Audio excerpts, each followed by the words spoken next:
გაჩვენებთ, როგორ უნდა აიყვანოთ ბავშვი სწორად, რომელსაც ჯერ კიდევ არ აქვს თავი მყარად დაჭერილი და შეიძლება ჰქონდეს დაძაბულობა. ზურგის კუნთებში. აუცილებლად ვიჭერთ თავს, დიახ, და ასევე საჭდომს და მხრებზე და საჭდომზე ხელის დაჭერით, ვიღებთ მასვეთივით და ვადებთ მხარზე.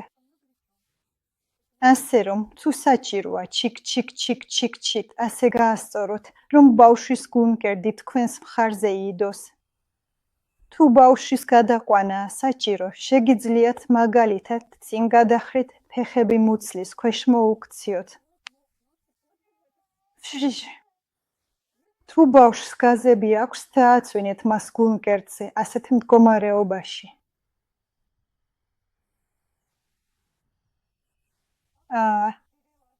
როგორ გადავიყვანოთ ბავშვი სხვა პოზაში? მუცელზე ვაწვენთ. დიას, დიას, დიას, დიას, დიას, დიას, დიას, დიას, დიას, დიას. აი ასე ვიღებთ. დიას, დიას, დიას, დიას, დიას, დიას, დიას, დიას, დიას. ჩიკ, ჩიკ, ჩიკ, ჩიკ, ჩიკ, ჩიკ. და აი ასე. ჩიკ, ჩიკ, ჩიკ, ჩიკ, ჩიკ. აი ასე. ჩიკ, ჩიკ, ჩიკ, ჩიკ, ჩიკ. ვეფხვის პოზა. ვეფხვი ტოტზე.